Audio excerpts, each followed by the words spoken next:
What is flipped training? Flipped training is actually a best practice in training where you take people who individually watch or learn some topic or content and have time to do work in a workbook and reflect on what they're learning. And then they take the whole team and do an employee-led group review session. So that means that the employees themselves are taking turns reviewing what was learned and not only learning it, reviewing it for clarity, reviewing it for relevance, to practice it, to decide if they're going to apply it. So for example, let's say the topic of the month is the reasons we gossip and what to do instead of gossiping, how to do a mind trust, how to do healthy venting. And there are some tough tools in that section that people need to really reflect upon and determine if they can live to these new tools, which are extremely helpful to an organization. But it makes greater sense and it impresses the individual employees to be able to go through sort of their own self-reflection and self-pacing around the content. So it's really through micro-learning, using e-learning in smaller bites, and then putting the staff in control of their training, not only through when they're going to do their individual and group modules, but even them taking ownership of facilitating the group sessions. So it's a very powerful training technique that allows people to fully absorb and review and solidify what they're learning in any kind of training. The term flipped training came out of education. It's a best practice because educators found that students would only learn information long enough to pass a test when they were taught passively and in only one pass. So they found that if they gave the students content first on their own to review it, reflect on it, and write about it, and then come back to the classroom the next day to talk about it with their classmates and look at its relevance, make sure they understood it, and talk about how they'd apply it, the information stuck. The students owned and applied the content. So in flipped training, even though it's got the word training in it, it's really multiple exposure and engagement with content. So on the training side of it, it's individual online training modules. It's filling out a workbook. It's completing a post-training reflection survey. It's participating in monthly group review sessions, which includes everyone taking a turn leading at least one of these group sessions on a rotational basis. When you do lead a group session, you spend time in a group facilitator prep session with your Lifework Systems oversight consultant. Other ways that you're engaging with the content include monthly mentoring sessions or joining a committee to find ways to keep integrating the culture concepts and tools, or becoming a culture subject matter expert who interviews, onboards, and supports new employees into your culture transformation process.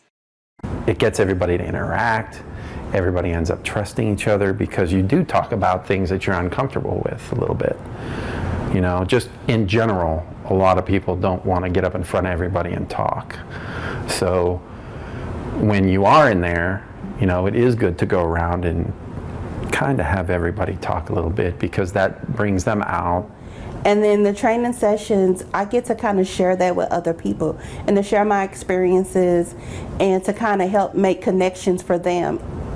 The full circle process helps you understand it better and apply it. I enjoy the practice sessions because there are several people in the room and you can hear a lot of different views, and many times someone else's view is that, aha, now I understand, now I get it. The monthly training that we went through taught me a lot of things and the appropriate use of things, but it also gave me the ability to work with people in our team who I may not see on a regular basis, and I can go up and talk to them if I need to, whereas before I may not have. So what is individualized employee support? This is a really big shift that's happening right now in business.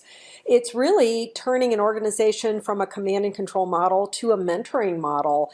It's one in which employees are assisted in many things. One of the things they're assisted in is regularly being reminded within mentoring that they are asked to operate from purpose and values of the organization and also to declare their own purpose and values.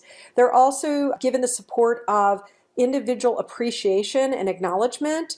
They're asked about decisions made from past mentoring sessions. It's very scripted. It's usually about 30 minutes a month. And there's a formula so that the time is used with the intention of transferring responsibility to employees for managing their relationship, their productivity, their own engagement levels. They're given opportunities to both teach and to lead and follow. Commitments are asked for, focusing on what are the intrinsic motivation levels, what are the engagement levels, what are the values that sort of make up this person's temperament, and what they most like to do. So it's really about a very jam-packed 30-minute session that really gives a lot of encouragement, support, and recognition to the needs, wants, and contributions of employees. Setting aside a time specific to working on these skills brings that clarity, needed clarity to the team. First off, I get a chance to be seen and be heard by someone directly. In my mentoring sessions, I feel important and I feel listened to. I also love the fact that I'm able to practice the tools that we learn in our sessions one-on-one, so that I can then take it back to the actual scenario that's happening and practice it live in real life. I think from the mentoring sessions, I get the fact that Kristen is interested and she's my boss. So it's directly related to just me being able to trust her. And so my mentoring sessions, I definitely get that support. Like if I feel like I'm not being engaged or I'm not feeling engaged, that I have the tools and the help and the leadership to help me get back on track.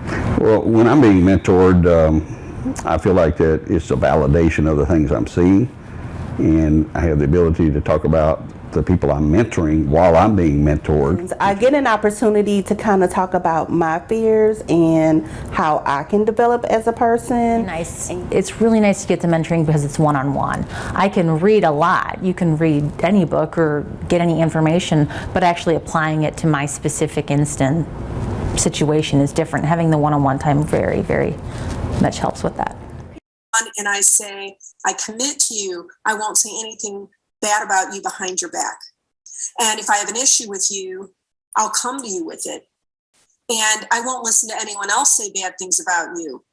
And if anyone complains to me about you, I'll direct them back to you. A group of 52 leaders went through the review process, and they all did the mind trust with each other. It was an assignment, and they all actually wanted to do it, and they did it.